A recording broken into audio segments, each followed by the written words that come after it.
পবিত্র কোরআনের যে আয়াত আমি আপনাদের সামনে তিলাওয়াত করেছি, আয়াতটি আল্লাহ আমাদের নবী মুহাম্মদুর রাসূলুল্লাহ সাল্লাল্লাহু আলাইহি ওয়াসাল্লামের কাছে নাজিল করেছিলেন নবী দুনিয়ার থেকে বিদায় হওয়ার মাত্র 9 দিন আগে। এই আয়াত নাজিল হওয়ার 9 দিন পরে আল্লাহ রাসূল দুনিয়ার থেকে বিদায় হয়ে যান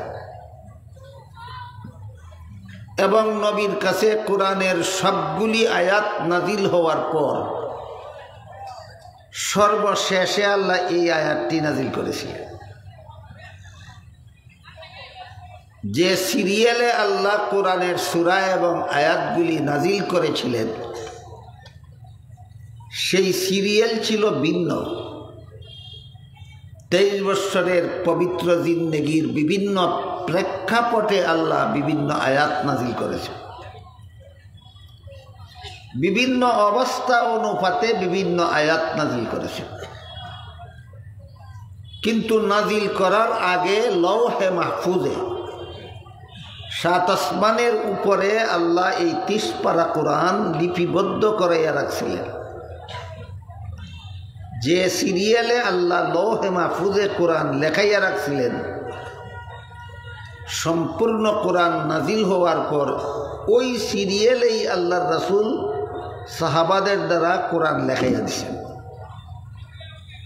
বর্তমান দুনিয়ার মুসলমানদের কাছে, আপনাদের কাছে যে কোরআন শরীফ আপনাদের হাতে হাতে আছে, এখানে সূরাগুলি আর আয়াতগুলি যে সিরিয়াল মতো লেখা আছে এই সিরিয়াল মতেই লৌহে মাহফুজে লেখা ছিল।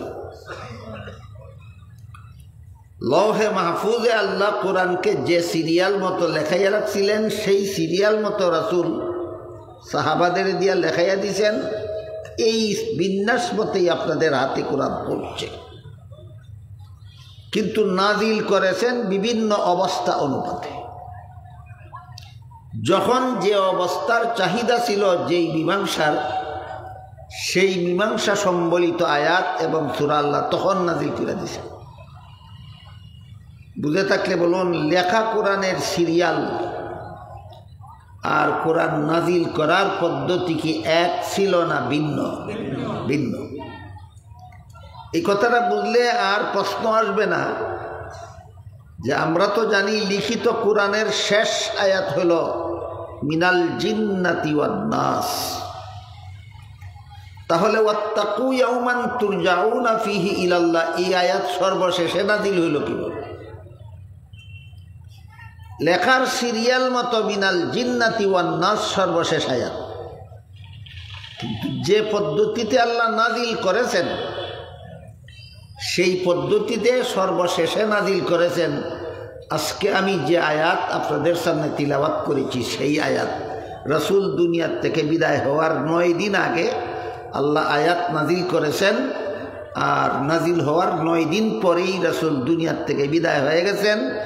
এই 9 দিনের ভিতরে কোরআন আর কোনো আয়াত নাজিল হয়েছে না। এই আয়াত নাজিলের মাধ্যমেই কোরআন নাজিল সমাপ্ত হয়েছে। কাজে আজকের তিলাওয়াতকৃত আয়াত হইল কোরআনের সর্বশেষ নাজিলকৃত আয়াত। তাই এবার আমরা বোঝার চেষ্টা করি সর্বশেষে নাজিলকৃত আয়াতে আল্লাহ আমাদের কি বললেন। আল্লাহ বলেন, ওয়াত্তাকু ইয়াওমান তুরজাউনা ফীহি ইলাল্লাহ, তোমরা ওই দিনকে ভয় করো যেদিন তোমাদের সবাইকে আল্লাহর কাছে ফিরে যেতে হবে। সুম্মা তুওয়াফা কুল্লু নাফসিম মা কাসাবাত, সেই দিন তোমাদের সকলকেই আপন আপন কর্মফল ভোগ করতে হবে। ওয়াহুম লা ইউজলামুন, সেই দিন অর্থাৎ কিয়ামতের দিন, হাসরের মাঠে যখন তোমাদের সারা জীবনের কর্মফল দেওয়া হবে, কর্মফল দেওয়ার বেলায় কোনো বান্দার সাথে আল্লাহর পক্ষ থেকে বিন্দু মাত্র অবিচার করা হবে না। এই কথাটা আল্লাহ এই আয়াতে বলছেন। ওই দিনকে ভয় করো যেদিন তোমাদের সবাইকে আল্লাহর কাছে ফিরে যেতে হবে। ওই দিনটা কোন দিন? কিয়ামতের দিন।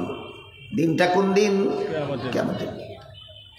কিয়ামতের দিন তোমাদের সকলের কর্মফল দেওয়া হবে এবং কর্মফল দেওয়ার বেলায় কোনো একটা বান্দার সাথে আল্লাহর পক্ষ থেকে বিন্দু মাত্র অবিচার করা হবে না, বরং দুনিয়াতে যেসব কর্ম করে তোমরা যাবে তারই ফল কিয়ামতের দিন তোমাদের হাতে দেওয়া হবে। আয়াতের শুরুতেই আল্লাহ বলছেন ওয়াত্তাকু, ভয় করো। কিয়ামতের হিসাব নিকাশের ভয় অন্তরে রাখো। সর্বশেষে নাজিলকৃত আয়াতের শুরুতেই আল্লাহ বলেছেন কিয়ামতের হিসাব নিকাশের ভয় অন্তরে রাখো। এটাই সমস্ত দুর্নীতি দমনের একমাত্র ব্যবস্থা। শেষ বিচারের ভয় যার অন্তরে থাকে সে কোনো রকমের দুর্নীতি করার সাহস করতে পারে না, কোনো রকমের জালিয়াতির সাহস করতে পারে না, কোনো রকমের অপকর্মের সাহস করতে পারে না। যার অন্তরে এই ভয় জাগ্রত থাকে যে আমি এই অপকর্মটা করলে শেষ বিচারের দিন আল্লাহর কাছে কি জবাব দেব। আমার কথা বুঝে থাকলে বলুন, যেই মানুষটার অন্তরে এই কথাটা জাগ্রত থাকবে যে আমি কোনো রকমের অন্যায় কাজ, অপরাধের কাজ, গুনার কাজ, কোনো রকমের জালিয়াতি, কোনো রকমের দুর্নীতি দুনিয়াতে করলে দুনিয়ার কোনো মানুষ যদি আমাকে ধরতে নাও পারে শেষ বিচারের দিন আল্লাহর কাছে কি জবাব দেব, এই ভয় কোনো মানুষের অন্তরে থাকলে সেও কোনো দুর্নীতি করার সাহস করবে। তাহলে এবার বলুন, দুর্নীতি দমনের একমাত্র ব্যবস্থা কি? শেষ বিচারের ভয়। ক্লিয়ার হয়েছে কথা? সকল প্রকার দুর্নীতি দমনের একমাত্র ব্যবস্থা কি? শেষ বিচারের ভয়। আবার বলেন, সকল প্রকার দুর্নীতি দমনের একমাত্র ব্যবস্থা কি? শেষ বিচারের ভয়। কোনো মানুষের অন্তরে যদি শেষ বিচারের ভয় না থাকে আর সে যদি দুর্নীতি দমন কমিটির চেয়ারম্যান হয়, বাংলাদেশ একটা সরকারি কমিটি আছে না, দুর্নীতি দমন কমিটি, দুর্নীতি দমন কমিটির চেয়ারম্যানের অন্তরে যদি এই ভয়টা না থাকে যে আমি শেষ বিচারের দিন আল্লাহর কাছে কি জবাব দেব, তাহলে দুর্নীতি দমন কমিটির চেয়ারম্যান হবে সবচেয়ে বড় দুর্নীতিবাজ। গত 15 বছর বাংলাদেশের দুর্নীতি দমন কমিটি কি পরিমাণ দুর্নীতি করলো আপনাদের জানা নাই? কি পরিমাণ দুর্নীতি করলো, কত নিরীহ মানুষের বিরুদ্ধে কত মিথ্যা মামলা সাজাইল, কত নিরীহ নির্দোষ মানুষের বিরুদ্ধে সরকারের কাছে কত মিথ্যা অপবাদ দায়ের করল। কেন? দুর্নীতি দমন কমিটির অন্তরেই শেষ বিচারের ভয় নাই। সুতরাং এমন দুর্নীতি দমন কমিটি সবচেয়ে বড় দুর্নীতিবাজ হতে বাধ্য। যারা দুর্নীতি দমন কমিটির সদস্য তারা কেন দুর্নীতিবাজ? শেষ বিচারের ভয় অন্তরে নাই। দুর্নীতি দমনকারীদের কমিটির সদস্যরা কেন দুর্নীতিবাজ? শেষ বিচারের ভয় অন্তরে নাই। সুতরাং কথা পরিষ্কার হয়ে গেল যে সকল প্রকার দুর্নীতি দমনের একমাত্র ব্যবস্থা হলো শেষ বিচারের ভয়। বলুন, সকল প্রকার দুর্নীতি দমনের একমাত্র ব্যবস্থা কি? শেষ বিচারের ভয়। শেষ বিচারের ভয় যদি অন্তরে না থাকে তাইলে এই এমন লোকটা যত বড় শিক্ষিত হবে তত বড় দুর্নীতিবাদ হতে বাধ্য। যত বড় শিক্ষিত হবে তত বড় দুর্নীতিবাদ হতে বাধ্য। আর শেষ বিচারের ভয় যদি অন্তরে থাকে, নিরেট মূর্খও যদি হয়, কোনো দুর্নীতি করার সাহস পাবে না। এই মূল্যবান মূলনীতিটার অনুকূলে আমি আপনাদেরকে দুই একটা ঘটনা শোনাব, বাস্তব ঘটনা, সত্যি ঘটনা। একটা ঘটনা আছে হযরত ইউসুফ আলাইহিস সালাম, একটা ঘটনা আছে হযরত উমর রাদিয়াল্লাহু আনহুর দেশের এক অশিক্ষিত রাখাল ছেলের, একটা ঘটনা আছে আমার জীবনের। তিনটা ঘটনা শোনাব। কয়েক মিনিট ধৈর্যের সাথে বসে শুনবেন তো? প্রথমে আমরা ইউসুফ আলাইহিস সালামের ঘটনাটা শোনার চেষ্টা করি, তারপরে আমরা উমরের দেশের একটা অশিক্ষিত রাখাল ছেলের ঘটনা শুনব, তারপরে আমি আপনাদেরকে আমার জীবনের একটা ঘটনা শোনাব।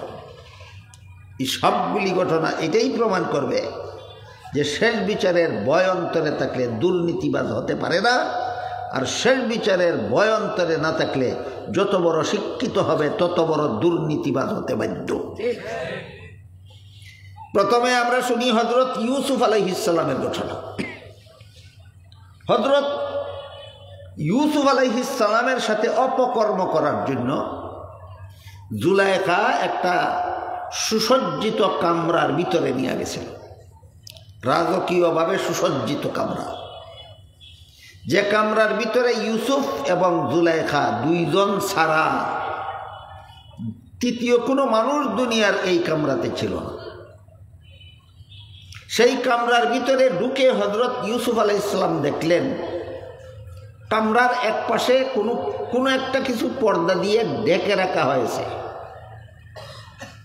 ইউসুফ আলাইহিস সালাম জুলাইখাকে জিজ্ঞাসা করলেন, কামরার এক পাশে পর্দা দ্বারা তুমি কি ঢেকে রেখেছ? জুলাইখা বলে, আমি যেই মূর্তিটার পূজা করি এই মূর্তিটাকে ঢেকে রেখেছি। ঘটনার দ্বারা কিন্তু প্রমাণ হয় জুলাইখা প্রথম জীবনে মূর্তি পূজারী ছিল। ঘটনার দ্বারা কি প্রমাণ হয়? জুলাইখা প্রথম জীবনে মূর্তি পূজারী ছিল, শেষ জীবনে মুসলমান হয়েছিল, এমনকি ইউসুফ আলাইহিস সালামের সাথে বিয়েও হয়েছিল। ইউসুফ আলাইহিস সালামের ঔরসে জুলাইখার ঘরে সন্তানাদিও জন্ম হয়েছিল। এই সব কিছুই হয়েছিল শেষ জীবনে, কিন্তু প্রথম জীবনে জুলাইখা ছিল মূর্তি পূজারী। তাই ইউসুফ আলাইহিস সালাম যখন জিজ্ঞেস করলেন কামরার এক পাশে পর্দা দ্বারা তুমি কি ঢেকে রেখেছ, জুলাইখা বলল, আমি যেই মূর্তিটার পূজা করি এই মূর্তিটাকে ঢেকে রেখেছি। ইউসুফ আলাইহিস সালাম জিজ্ঞেস করলেন, বললেন তুমি তো এটার পূজাই করো, তাইলে ঢেকে রাখলে কেন? এই মূর্তির পূজা করো তুমি, এটা ঢেকে রাখলে কেন? জুলাইখা বলে, এখন আমি তোমার সাথে জিনা করব, কাজেই যেই মূর্তিটার পূজা করি তার সামনে জিনা করতে আমার লজ্জা হয়, এই জন্য মূর্তিটা ঢেকে রাখছি। ইউসুফ আলাইহিস সালাম জিজ্ঞাসা করলেন, মূর্তির সামনে তোমার জিনা করতে লজ্জা হয় কেন? এটার সামনে জিনা করলে কি এটা দেখে? আপনারা কি মনে করেন, দেখে? জুলাইখা বলে, না, এর সামনে জিনা করলেও সে দেখে না।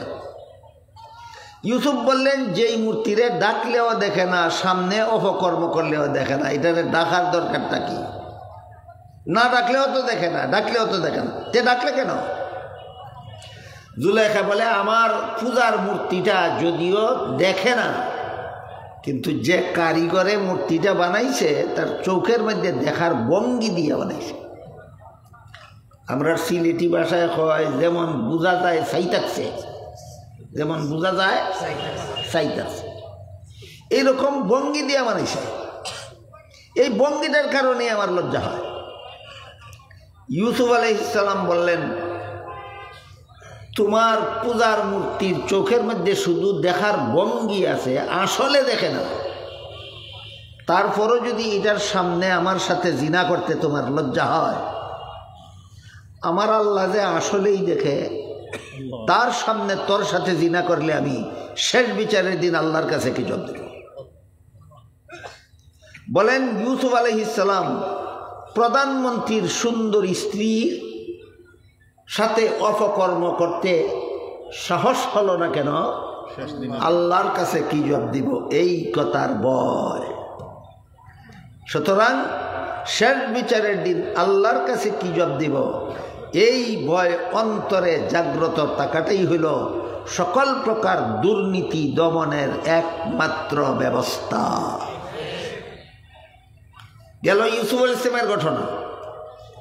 এই ঘটনা শুনলে কেউ মনে মনে ভাবতে পারে যে ইউসুফ আলাইহিস সালাম একজন নবী ছিলেন, তার পক্ষে সম্ভব ছিল আল্লাহর কাছে কি জবাব দিব এই ভয়ে জুলাইখার সাথে জিনা করার থেকে ফিরে বিরত থাকা, বেঁচে থাকা। আমরা তো নবী না, আমরা তো ঈমান অত শক্ত না, এত মজবুত না, আমাদের পক্ষে কিভাবে দুর্নীতি থেকে বিরত থাকা সম্ভব? এইরকম প্রশ্ন যদি কোনো মানুষের মনে জাগে, বুঝে নিতে হবে এটা শয়তানের দুকা ছাড়া আর কিছু নয়। গুনাহ থেকে বেঁচে থাকার মতো ক্ষমতা আল্লাহ প্রত্যেকটা মানুষকে সৃষ্টিগতভাবেই দান করে থাকেন। গুনাহ থেকে বিরত থাকার ক্ষমতা দিয়েই আল্লাহ মানুষ বানাইছেন।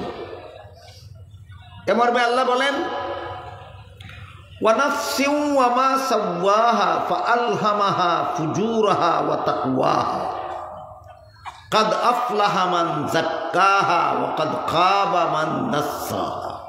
এর অর্থ হইল, মর্ম হইল এই কথা, প্রতিটি মানুষের মনের মধ্যে আমি গুনার আকর্ষণ দিয়েই সৃষ্টি করেছি। কারণ কোন গুনার কাজ করলে তার কি উপকার হবে দুনিয়াতে, কি আনন্দ হবে, কি মজা হবে, এটা বোঝার যোগ্যতা দিয়েই মানুষের অন্তরে আমি মানুষ সৃষ্টি করেছি। সাথে সাথে গুনার কাজ করলে জাহান্নামের শাস্তি কত ভয়ঙ্কর হবে ওইটাও বোঝার যোগ্যতাও মানুষের অন্তরে দিয়েই আমি সৃষ্টি করেছি। এক কথায় মানুষের অন্তরটাকে আমি আল্লাহ এমনভাবে বানাইছি যে সে গুনার কাজের মজাও বুঝে, গুনার কাজের সাজাও বুঝে। প্রতিটি গুনার কাজের মজা এবং সাজা, এই দুইটা ফলাফল বুঝার মতো যোগ্যতা দিয়েই আমি আল্লাহ মানুষের অন্তরটারে সৃষ্টি করেছি। এমত অবস্থায় কেউ যদি মজার লোভে গুনায় লিপ্ত হয়ে যায়, তার অন্তরাত্মা নাপাক হয়ে যায়, অপবিত্র হয়ে যায়। আর কেউ যদি জাহান্নামের শাস্তির ভয়ে গুনাহ থেকে বিরত থাকে, তার অন্তর হয়ে যায় পাক পবিত্র। মনে তার গুনার মজাও বুঝে, সাজাও বুঝে। মজার লোভে গুনায় লিপ্ত হইলেই মন অপবিত্র, আর সাজার ভয়ে গুনার থেকে বিরত থাকলেই হয় মন পবিত্র। কাজেই প্রতিটি মানুষের অন্তরে আল্লাহ জাহান্নামের শাস্তির ভয়ে গুনার থেকে বিরত থাকার মতো যোগ্যতা দিয়েই বানাইছেন। কাজেই কেউ যদি মনে মনে ভাবে জিনার গুনার থেকে বেঁচে থাকা নবীর পক্ষে সম্ভব, আমাদের মতো উম্মতের পক্ষে সম্ভব নয়, যা শয়তানের ওয়াসওয়াসা, যা আল্লাহর ঘোষণার বিপরীত। এই জন্য শয়তানের এই ওয়াসওয়াসাটার থেকে আপনাদের মনকে পরিষ্কার করার জন্য আমি এখন এমন একটা মূর্খ রাখাল ছেলের ঘটনা বলবো, যে নবী তো ছিলই না, আলেমও ছিল না, একটা সাধারণ মূর্খ ছেলে ছিল, কিন্তু তার অন্তরে এই ভয় ছিল, আমি অপকর্ম করলে শেষ বিচারের দিন আল্লাহর কাছে কি জবাব দেব। রাখাল ছেলেটা ছিল খলিফা উমরের দেশের রাখাল ছেলে। হযরত উমর ফারুক রাদিয়াল্লাহু তাআলা আনহু রাসূলের দ্বিতীয় খলিফা ছিলেন, রাসূলের শ্বশুর ছিলেন, রাসূলের বিশিষ্ট সাহাবী ছিলেন। উমরের প্রধান তিনটা পরিচয় আমাদের সকলের জানা থাকা দরকার। এক নম্বর, তিনি ছিলেন রাসূলের দ্বিতীয় খলিফা। দুই নম্বর, তিনি ছিলেন রাসূলের শ্বশুর। তিন নম্বর, হযরত উমর ছিলেন রাসূলের বিশিষ্ট সাহাবী। কটা পরিচয়? তিনটা পরিচয়। আজকে আমরা শুধু খলিফা পরিচয়ের বিষয়টা বুঝি, আমার বাকি ঘটনাটা বোঝার জন্য। রাসূল করিম সাল্লাল্লাহু আলাইহি ওয়াসাল্লাম মক্কা শরীফ থেকে হিজরত করে মদিনা শরীফ যাওয়ার পরে একটা রাষ্ট্র প্রতিষ্ঠা করেছিলেন। মদিনা শরীফ যাওয়ার পরে রাসূল একটা রাষ্ট্র প্রতিষ্ঠা করেছিলেন। সেই রাষ্ট্রটাকে পরিচালনা করার জন্য রাসূল একটা লিখিত সংবিধানও তৈরি করেছিলেন। ইতিহাসের ভাষায় রাসূলের তৈরি করা সংবিধানটার নাম ছিল মদিনা সনদ।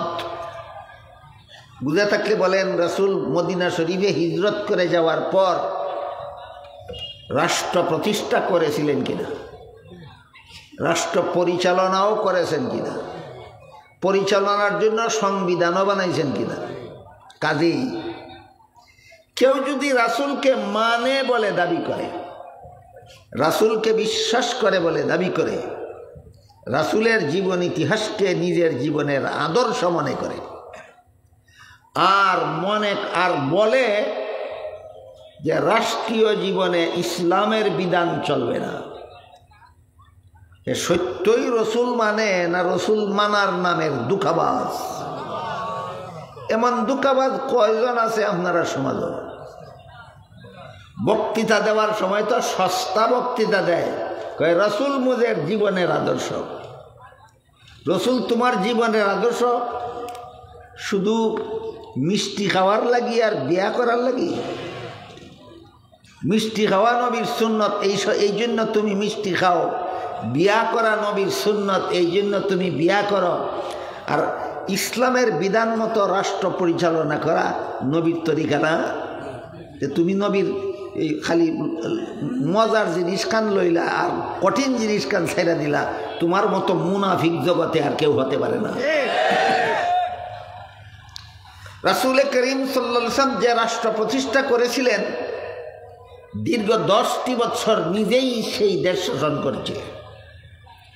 রাসূলের ইন্তেকালের পর রাসূলের প্রতিষ্ঠিত রাষ্ট্র পরিচালনার জন্য রাসূলের প্রথম প্রতিনিধি হলেন হযরত আবু বকর সিদ্দিক রাদিয়াল্লাহু আনহু। এই বাংলায় বলে প্রতিনিধি, আর কুরআন হাদিসের ভাষায় বলে খলিফা। এই জন্য আবু বকরকে রাসূলের প্রথম খলিফা বলা হয়। রাসূলের প্রতিষ্ঠিত রাষ্ট্রটা রাসূলের পক্ষ থেকে পরিচালনার জন্য রাসূলের প্রথম প্রতিনিধি হইলেন আবু বকর। এই জন্য আবু বকরকে কুরআন হাদিসের ভাষায় রাসূলের প্রথম খলিফা বলা হয়।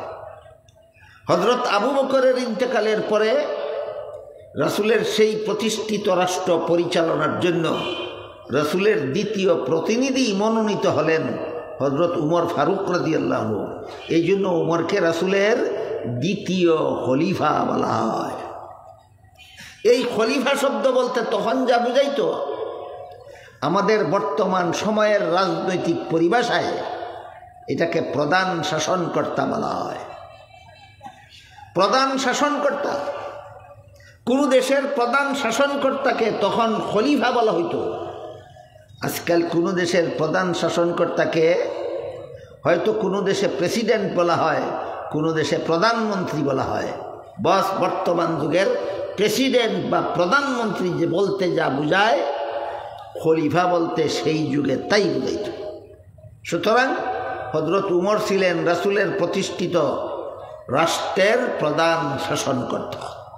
এবার আমরা বোঝার চেষ্টা করি, খলিফা উমর যে দেশের প্রধান শাসনকর্তা ছিলেন, সেই দেশটা বাংলাদেশের সমান কোনো দেশ ছিল না, পাকিস্তানের সমান নয়, ভারতের সমান নয়। বরং হযরত উমর যে দেশের শাসনকর্তা ছিলেন, দেশটা ছিল প্রায় অর্ধেকটা পৃথিবীর সমান।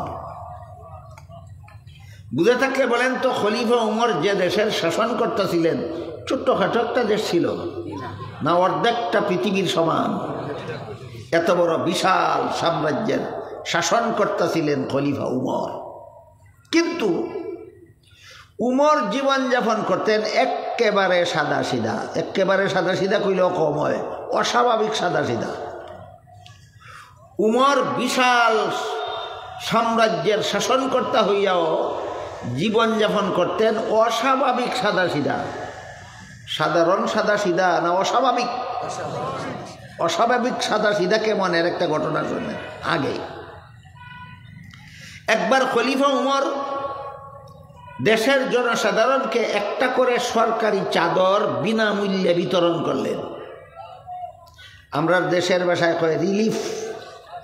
সরকারে যে জনগণের মধ্যে রিলিফের মাল দেয়, মূল্যের বিনিময়ে না বিনামূল্যে? হ্যাঁ, বিনামূল্যে। খলিফা উমর দেশের জনগণকে বিনামূল্যে একটি করে চাদর দান করলেন। তারপরে শুক্রবারে জুমার নামাজের খুতবা পড়ার জন্য খলিফা উমর যখন মিম্বরে দাঁড়ালেন, দেখা গেল খলিফা উমরের শরীরে সরকারি চাদর দুইটা, একটা নিম্নাঙ্গে পড়েছেন, একটা ঊর্ধ্বাঙ্গে পড়েছেন। এমত অবস্থায় একজন মুসল্লি দাঁড়াইয়া বলে, খলিফা উমর, সরকারি চাদর আমাদেরকে দিলেন মাথা পিছে একটা, আপনি নিলেন 2টা, কোন বিচারে? এই প্রশ্নের জবাব দিতে না পারলে আপনার খুতবাও শুনব না, আপনার পিছনে নামাজও পড়ব না। খলিফা উমর বললেন, তোমার প্রশ্নের জন্য তোমাকে ধন্যবাদ, তোমার প্রশ্নের জন্য তোমাকে ধন্যবাদ।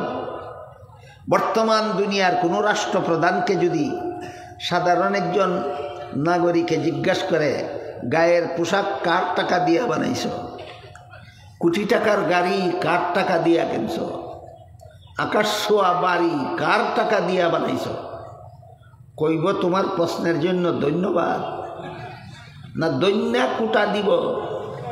দৈন্যা কুটে নি মিছি ন, দৈন্যা কুটা দিব। খলিফা উমর বললেন, তোমার প্রশ্নের জন্য তোমাকে ধন্যবাদ। এই কথা কেন বললেন? কারণ যেই দেশের জনগণের শাসনকর্তাকে কার পয়সা দিয়ে বাড়ি গাড়ি করত প্রশ্ন করার অধিকার থাকে, এই দেশের সরকার ঘি খাইয়া আর জনগণ না খাইয়া মারে না। জনগণের যদি অধিকার না থাকে, কার টাকা দিয়ে বানাইছ, তখন ওই সরকার মরে ঘি খাইয়া আর পাবলিক মরে না খাইয়া। এই জন্য খলিফা উমর লোকটাকে বললেন, তোমার প্রশ্নের জন্য তোমাকে ধন্যবাদ, তবে একটা ব্যাপারে দুঃখিত, আমি তোমার প্রশ্নের জবাবটা আমি দিতে পারবো না, আমার ছেলে আব্দুল্লাহ দিব। উমরের ছেলে নাম আব্দুল্লাহ। জবাবের দায়িত্ব যখন আব্দুল্লাহর কাছে গেল, আব্দুল্লাহ দাঁড়াইয়া বললেন, আমার বাবা যেভাবে তোমাদেরকে একটি করে সরকারি চাদর বিনামূল্যে বিতরণ করেছেন, আমার বাবাও একটি চাদরই গ্রহণ করেছেন, কিন্তু আসল ব্যাপার হইল আমার বাবার একটা রিলিফের চাদর ছাড়া আর কোনো কাপড়ই নাই। আমার বাবার একটা রিলিফের চাদর ছাড়া আর কোনো কাপড়ই নাই। নিম্নাঙ্গে পড়লে ঊর্ধ্বাঙ্গ খালি থাকে, ঊর্ধ্বাঙ্গে পড়লে নিম্নাঙ্গ খালি থাকে। এই অবস্থায় তোমাদের ইমামতি করতে পারেন না, এই জন্য আমার ভাগের চাদরটাও আমার বাবারে দিছি, ফিন্ডিয়া তোমরা ইমামতি করার লাগে। ঘটনা বুঝে থাকলে বলেন, অর্ধেকটা পৃথিবী যেই লোকটাই শাসন করে, এই লোকটা কত জাকজমক ছিল না? অস্বাভাবিক সাদাসিধা, অস্বাভাবিক সাদাসিধা ছিলেন। এই খলিফা উমর রাতের বেলায় ঘোরাফেরা করে দেখতেন আমার দেশের জনগণ খাইয়া ঘুমাইল না না খাইয়া ঘুমাইল, আমার দেশের জনগণ শান্তিতে আছে না অশান্তিতে আছে। একদিন খলিফা উমর এক গুলামরে সাথে নিয়ে রাতে ঘোরাফেরা করতে করতে এক বিধবা মহিলার ঘরের সামনে গেলেন, গিয়া শুনলেন কয়েকটা এতিম বাচ্চা খাওয়ার জন্য কাঁদতেছে। বাচ্চার মা বিধবা মহিলা খানা নাই গড় দিতে পারতেছে না, খামোখার চুলার মধ্যে সাদা পানি বসাইয়া জাল দিতেছে আর কইতেছে তোমরা ঘুমাও, খানা ওইলে জাগাইয়া খাওয়াই। অবস্থা ব্যতিক্রম দেখিয়া খলিফা উমর ডাক দিলেন, কে আছো ঘরে? দোয়ার করল। বৃদ্ধ মহিলা দোয়ার করল। এই মহিলা খলিফা উমরকে আর দেখছে না কোনোদিন, এই জন্য খলিফা উমরকে মহিলায় চিনতে পারছে না। খলিফা উমর মহিলারে জিজ্ঞাসা করলেন, তোমার এই বাচ্চারা কান্দে কেন, আর তুমি চুলার মধ্যে বসাইয়া কি রাঁধতেছ? মহিলায় কয়, জবাব দিমু পরে, আগে আমার কথা শোনো। শুনছি উমর বলে দেশের শাসন করতে হয়েছে। হে দেশের শাসন করতে হওয়ার অযোগ্য। মহিলায় কইতাছে, কার কাছে কয়? উমর তো চিনে না, উমরের কাছেই কয়। ওই শুনছি উমর বলে খলিফা হয়েছে, এই দেশের খলিফা হওয়ার যোগ্য, কারণ আমার স্বামী মারা গেছে, এই পরিবারে রুজি রোজগার করার মতো কেউ নাই, এই জন্য আমার এতিম বাচ্চারা খাওয়ার জন্য কাঁদতেছে। খামোখা মিশামিশি চুলার মধ্যে পানি বসাইয়া জাল দিতেছি আশায় আশায় যেন ঘুমাইয়া যায়। এই উমর দেশের শাসনকর্তা হইয়া আমার মতো বিধবার এতিম বাচ্চারা যে উপবাস, খবর নিতে আসলো না, এই জন্য বলছে এই লোকটা খলিফা হওয়ার যোগ্য না। তুমি মুসাফির হইতে কি আইস, তুমি এই দেশের খলিফা হইতে আসলায়। বুঝানি সাবকল কার কাছে কিতা কয়। এই কথা শুনে খলিফা ওমর গোলামকে নিয়ে সরকারি গুদামে ঢুকলেন। ঢুকে বললেন, আটার বস্তা আমার গাড়ি উঠাইয়া দাও। গুলামে কয় আমার মতো গুলাম আপনার সাথে থাকা অবস্থায় আটার বস্তা খলিফাতুল মুসলিমিনের গাড়ে উঠাইয়া দিব, এটা কেমন কথা? খলিফা উমর গুলামকে বললেন, কাল হাসরের মাঠে আল্লাহ যখন জিজ্ঞাসা করবেন খলিফা উমরের দেশের একটা বিধবা মহিলা এবং তার এতিম বাচ্চারা না খাইয়া ঘুমাইছিল কেন, জবাব তুই দিবে না আমার দেওয়া লাগবো আগে হো? খলিফা উমরে গুলাম রেজি গাইলা, জবাব তুই দিবে না আমার দেওয়া লাগবো? হয় না উদর, এটা তো আমার দায়িত্ব না, জবাব তো আপনিই দিবা। তখন খলিফা উমর কইলেন, তাইলে বোঝা গেল দায়িত্বটা তোর না, দায়িত্বটা আমার। আমার দেশের কোনো বিধবা মহিলা যেন রাত্রে না খাইয়া না ঘুমায়, আমার দেশের কোনো মহিলার এতিম বাচ্চা যেন রাত্রে না খাইয়া না ঘুমায়, এটার ব্যবস্থা করা আমার দায়িত্ব। আমাকে পালন করতে দে, আটার বস্তা আমার গাড়ে উঠাইয়া দে।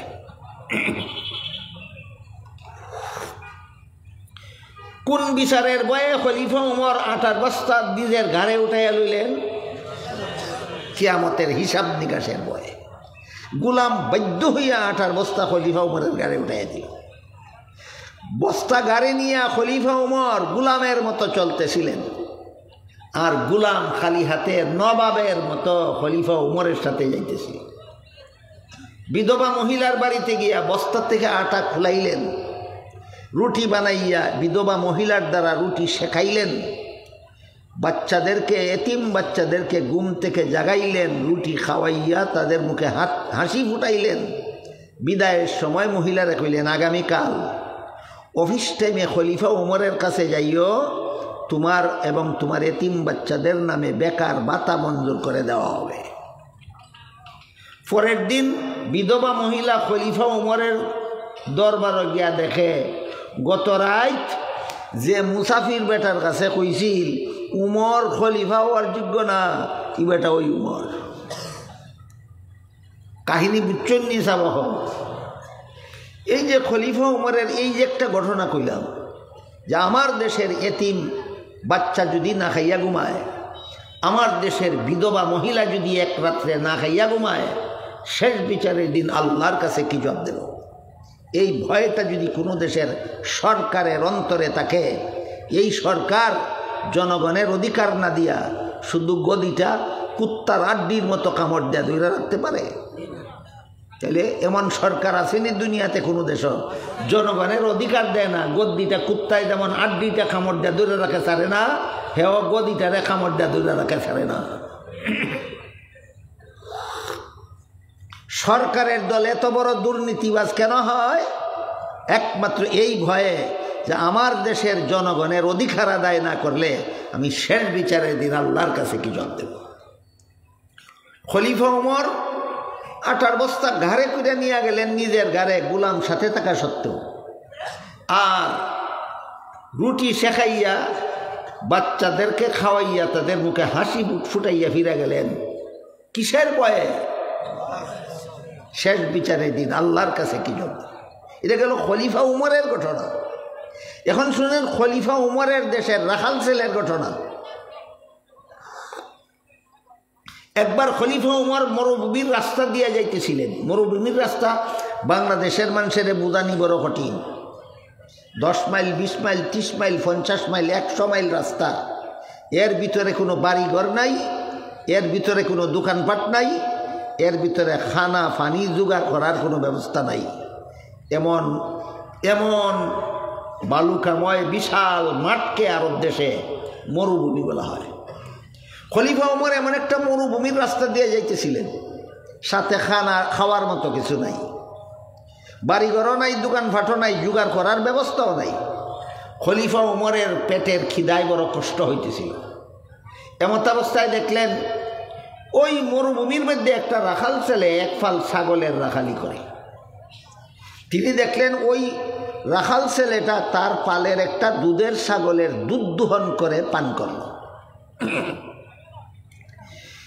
আমরা সিলেটি ভাষায় কই কিরায়, কিরায় ছাগলের দুধ কিরায়, বাংলা ভাষায় কয় দোহন করা। সিলেটের বাইরে অন্যান্য জেলায় কয় দোয়ায়, কয় দুধ দোয়াইয়া খাইছে। আমরা কই দুধ কিরাইয়া খাইছে, এরা কয় দোয়াইয়া খাইছে, আর বাংলা কয় দুহন করে। কেমনে কইলে সবাই বুঝবেন বলেন? কিরাইয়া। রাখাল ছেলে একটা ছাগলের দুধ কিরাইয়া খাইছে। খলিফা ওমর ওই রাখাল ছেলের কাছে গিয়া বললেন, রাখাল ভাই, তোমারে দেখলাম একটা ছাগলের দুধ কিরাইয়া খাইছো, আর একটা ছাগলের দুধ কিরাইয়া আমারে দেও খাই, আমার ফেটো বুক। এই রাখাল ছেলে খলিফা ওমর ওই বিধবা মহিলার মতো, কোনোদিন দেখছে না, এই জন্য চিনছে না, মনে করছে মুসাফির। রাখাল ছেলে খলিফা ওমরের হয়, মুসাফির ভাই, এই যে দেখছো ছাগলের ফাল, ইতার মালিক আমি না, আমি মালিকের বেতনভোগী চাকর। মাস শেষে যে নগদ টাকা দিবে মালিকে, সেইটাও আমার বেতন। রাখালি করার সময় ফেটে বুক লাগলে একটা ছাগলের দুধ কিরাইয়া খাই, ওটা আমার বেতন। তুমি তো আমার মালিকের বেতনভোগী চাকর না, কাজে আমার মালিকের অনুমতি ছাড়া তোমারে এক ফুটা দুধও দিতে পারবো না। খলিফা ওমর মনে মনে ভাবলেন, আমার ফেটের বুক গেলে গেল, না গেলে নাই। আমার দেশের একটা রাখাল ছেলে যে এত বড় আমানতদার, মালিকের অনুমতি ছাড়া মাল কেউরে দেয় না, এতে আমার আত্মাটা তুষ্ট। কিন্তু সর্বযুগেই সমাজে এমন কিছু মানুষ থাকে যথেষ্ট পরিমাণ, যারা কথা কয় সময় এমন মজার মজার কথা ওই কয়, কিন্তু খাম করে ফেরাউনের মতো। কথা কয় নবীরার মতো, আর খাম করে ফেরাউনের মতো, দুঃখা দেওয়ার। তাইলে সুন্দর সুন্দর কথা কেন কয়? হে যে ফেরাউনের মতো কাম করে, এটা যাতে মানুষে ধারণা করতে না পারে। মানুষের আইওয়াশ করার জন্য, মানুষের চোখে ধুলা ভরা দেওয়ার জন্য এই ফেরাউন মার্কা খাম যে করে, হে মানুষের সামনে সুন্দর সুন্দর কথা কয়। খলিফা ওমর ভাবলেন, রাখাল ছেলেও আমার এমন সুন্দর কথা কইছে, আমারে দুঃখা দিবার লাগে কিনা, আমি তারে পরীক্ষা করতে হবে। খলিফা ওমর রাখাল ছেলের আসল অবস্থা পরীক্ষা করার জন্য তারে কতগুলি অসৎ পরামর্শ দিলেন। বলেন, অসৎ পরামর্শ বাস্তবায়ন করার জন্য না পরীক্ষা করার জন্য? পরীক্ষা করার জন্য কতগুলি অসৎ পরামর্শ দিলেন। এক নম্বর পরামর্শ দিলেন, তুমি যদি একটা ছাগলের দুধ আমারে বিনামূল্যে না দাও, তাহলে একটা দুধের ছাগল আমার কাছে উচিত মূল্যে বিক্রি করে দাও। এবার বিনামূল্যে চাইলেন না উচিত মূল্যে? উচিত মূল্যে। এতে আমার একটা উপকার হবে, তোমার একটা উপকার হবে। আমার উপকার এই হবে, ছাগলটা কিনে নিয়ে এক্ষুনি আমি খিরাইয়া দুধ পান করব, আমার পেটের খিদা যাবে, এটা আমার উপকার। আর তোমার উপকার এই হবে, তোমার মালিকে যা বেতন দিব তো দিবই, আর এক ছাগলের মূল্য তুমি বেতনের অতিরিক্ত পাবে, এটা তোমার উপকার। এটা একটা সুবুদ্ধি না কুবুদ্ধি? কেন দিলেন? বাস্তবায়নের জন্য না রাখাল ছেলের হে নীতিশীল না দুর্নীতিবাজ? পরীক্ষা করার জন্য। পরীক্ষা করে রাখাল ছেলে কয়, মুসাফির মিয়া, তোমার কথা মতো একটা ছাগল তোমার কাছে বিক্রি করিয়া পয়সাটা যদি আমি খাইয়া লাই, আত্মসাৎ করে আমি, মালিকে যখন গণ্যা দেখব ফালের মধ্যে ছাগল একটা কম, তখন তো আমারই জিজ্ঞাসা করবো ছাগল একটা কম কেন, মালিককে কি জবাব দেব? খলিফা ওমর কইলেন, মালিকরে কইয়া ছাগল একটা বাগে দইরা নিয়ে গেছে। একটা ছাগল বাগে দইরে নিয়ে গেলে রাখাল ছেলের ফিরানির কোনো ক্ষমতা থাকে না, কাজে তোমার বিরুদ্ধে কোনো বিচার চলবে না, তুমি বেকসুর খালাস পাবে, মালিকে ধরতে পারতো না তোমারে। এই কথা বলা মাত্র রাখাল ছেলে খলিফা ওমরের প্রতি দারুণভাবে খেপলো। কেপিয়া কইল, এই বেটা মুসাফির, দাঁড়া, আমার একটা কথা শুনে যা। আমার মালিক, আমি মালিকের বিশ্বস্ত চাকর। আমি যদি একটা ছাগল তোর কাছে বেচিয়া পয়সাটা মাইরা খাইলাই, আর মালিক রেখই বাগে দইরা নিছে, আমার 100 ভাগ বিশ্বাস করবে, অবিশ্বাস করবে না বিন্দু মাত্র। কিন্তু তুই কইয়া যা, শেষ বিচারের দিন আল্লাহ যখন জিগাইব ছাগল একটা কি করছিলে, তখন তুই জবাব দিব। বলেন, ছাগল একটা বিক্রি কইরা পয়সাটা মাইরা খাওয়া সুযোগ পাইছিল নি রাখাল ছেলে? কোন সাহসে পারল না সুযোগটা গ্রহণ করতে? শেষ বিচারের ভয়। সুতরাং দুনিয়ার সকল প্রকার দুর্নীতি দমনের একমাত্র ব্যবস্থা হলো শেষ বিচারের ভয়। এই জন্য আল্লাহ কোরআনের সর্বশেষে যে আয়াত নাজিল করেছেন, এখানে বলে দিয়েছেন, ওয়াত্তাকু ইয়াওমান তুরজাউনা ফীহি ইলাল্লাহ। শেষ বিচারের ভয় অন্তরে রাখো, যদি দুর্নীতিমুক্ত দুনিয়া চাও, দুর্নীতিমুক্ত আখিরাত চাও। উমরের ঘটনা কইলাম, হজরত ইউসুফ আলাইহিস সালামের ঘটনা কইলাম। উমরের দেশের রাখাল ছেলেটাও একজন নবী ছিল না? অশিক্ষিত রাখাল ছেলে ছিল। অশিক্ষিত রাখাল ছেলে যদি দুর্নীতিতে কি বাঁচতে পারে শেষ বিচারের ভয়ে, তা আমরা শিক্ষিত সমাজ কেন দুর্নীতি থেকে বাঁচতে পারবো না শেষ বিচারের ভয়ে? কথা বুঝানি যাব। এবার আমার নিজের জীবনের ঘটনা একটা হল। আমার মনে হয় কমপক্ষে 40 বছর আগের ঘটনা হবে। আজ থেকে প্রায় 40 বছর আগে ব্রাহ্মণবাড়িয়া এলাকায় এক সভাত গেছিলাম ওয়াজ। ফিরার পথে ব্রাহ্মণবাড়িয়া স্টেশনে গেলাম রেলে বাড়ি আসার জন্য। গিয়া দেখি গাড়ি ছাইরা দিতেছে, টিকিট নেওয়ার সুযোগ নেই। টিকিট নেওয়ার সুযোগ নাই, গাড়ি ছাইরা দেয়। তখন তো টিকিট ছাড়া গাড়িতে চড়া ছাড়া কোনো উপায় নাই, টিকিট ছাড়াই গাড়িতে চললাম। গাড়িতে সরকারের বেতনভোগী কর্মচারী থাকে, যারা বিনা টিকিটে গাড়িতে চড়ে তাদের টিকিট বানাইয়া দিত আর তাদের কাছ থেকে ভাড়া নিত, তাকে কিনা। আমি গিয়া তারে কইলাম, ভাই গাড়ি ছাইড়ে দিছে, আমি টিকিট নিতে পারছি না, আমার একটা টিকিট বানাইয়া দেন, আর ভাড়া যা হয় আমি দিয়া দিই। আমার একটু গরম দেখাইয়া কয়, টিকিট বানাইয়া দেওয়া যাবে না। আমি কইলাম, কেন? তোমারে সরকারে বেতন দেয়, আমারে টিকিট বানিয়ে দেবে না। সরকারের বাপের সম্পত্তি দিচ্ছে না, জনগণের ট্যাক্সের টাকা দিয়া। এই কথাটা আপনাদের সকলের জীবন ভর মনে রাখা দরকার। সরকার যত সরকারি কর্মচারী যত কোটি কোটি টাকা বেতন দেয়, একটাও সরকারের বাপের টাকা না, সব জনগণের ট্যাক্সের টাকা। এই কথা জীবনে কোনোদিন ভুলে যাবেন না।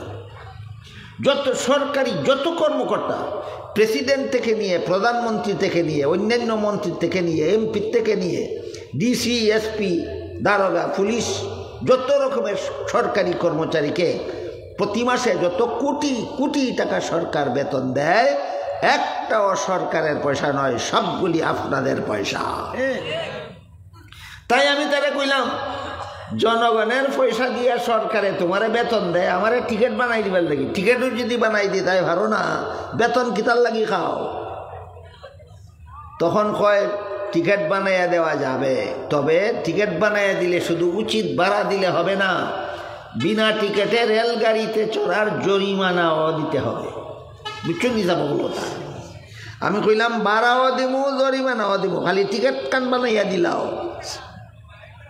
ওখান কয়, হুজুর আপনার জরিমানা তো লাগতোই না, ভাড়াও সবটা দেওয়া লাগবে না, টিকিট ছাড়া যা মনে চায় আমারে দিলাও কা। কিতা করতাম? টিকিট ছাড়া। কৌকে আপনারা ঘটনা বুঝি, এটা বাস আমার জীবনের ঘটনা বুঝেছি, বই পুস্তকে লেখা কল্প কাহিনী না, আমি ভুক্তভোগী এই ঘটনা। আমি যদি টিকিট ছাড়া তার 10টা টাকাও দেই, যাইবনি জনগণের তহবিল না, এর পকেটও থাকবো। আজকের থেকে এটাও মনে রাখবেন, রাষ্ট্রীয় যত ভান্ডার আছে টাকার, ব্যাংকে যত সরকারি টাকা আছে, এক পয়সার মালিকও সরকার না, সবটার মালিক জনগণ। সবটার মালিক জনগণ। সরকার শুধু জনগণের টাকার দ্বারা জনগণের খেদমত করার দায়িত্বশীল, মালিকও না, বুক করার অধিকারও নাই। আপনাদের টাকা সরকারি তহবিলে জমা হয়, এই টাকা দিয়ে আপনাদের যাবতীয় অধিকার পূরণ করা সরকারের দায়িত্ব। তো আমি যদি তাহলে 10টা টাকাও বিনা টিকিটে দেই, যাইবনি আপনারা তহবিল না, তার পকেটও থাকবো, তার পকেটও থাকবো। বুঝে থাকলে বলেন এটা নীতি হবে না দুর্নীতি? এই লোকটা অশিক্ষিত ছিল বলে সরকারে চাকরি দিছে, না শিক্ষিত? এই শিক্ষিত লোকটা এত বড় দুর্নীতিবাদ হইল কেন? যে শিক্ষা শিখছে, এই শিক্ষার মধ্যে শেষ বিচারের দিন আল্লাহর কাছে কি জবাব দিব, এই কথা নাই, এই কথা নাই। শেষ বিচারের দিন আল্লাহর কাছে কি জবাব দেব, এই কথা যে শিক্ষার মধ্যে নাই। এই শিক্ষা শিক্ষা যদি টিটি হয়, টিটি হবে দুর্নীতিবাজ, যদি ড্রাইভার হয়, ড্রাইভার হবে দুর্নীতিবাজ, যদি পুলিশ হয়, পুলিশ হবে দুর্নীতিবাজ, যদি ওসি হয়, ওসি হবে দুর্নীতিবাজ, যদি ডিসি হয় ডিসি হবে দুর্নীতিবাজ। শেষ বিচারের দিন আল্লাহর কাছে কি জবাব দিব? এই শিক্ষা যাদের, এই কথা যাদের শিক্ষার মধ্যে নাই, এরা যদি এমপি হয় এমপি হবে দুর্নীতিবাজ, এরা যদি মন্ত্রী হয় মন্ত্রী হবে দুর্নীতিবাজ, এরা যদি প্রধানমন্ত্রী হয় প্রধানমন্ত্রী হবে দুর্নীতিবাজ, এরা যদি প্রেসিডেন্ট হয় প্রেসিডেন্ট হবে দুর্নীতিবাজ।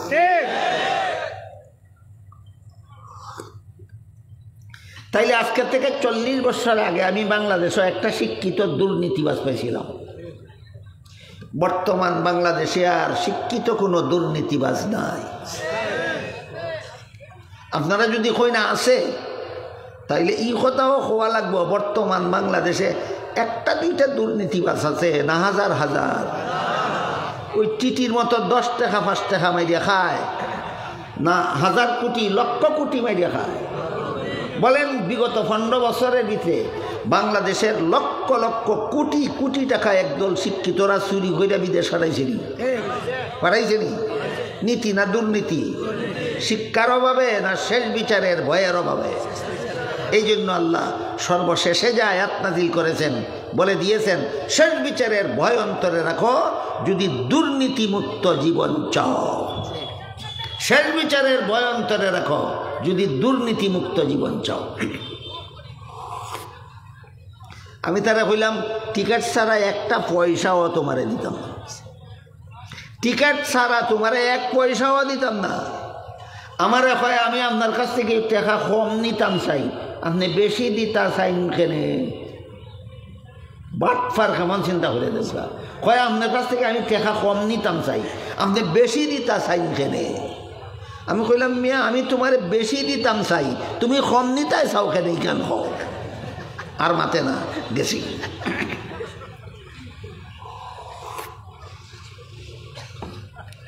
আমি কি আপনাদের বুঝাতে পারলাম? দুর্নীতি থেকে বাঁচার আর কোনো পথ নাই, আর কোনো একটাই পথ, এই পথ ছাড়া আর কোনো পথ নাই। দুর্নীতিমুক্ত জীবন গড়ার একমাত্র ব্যবস্থা শেষ বিচারের ভয়।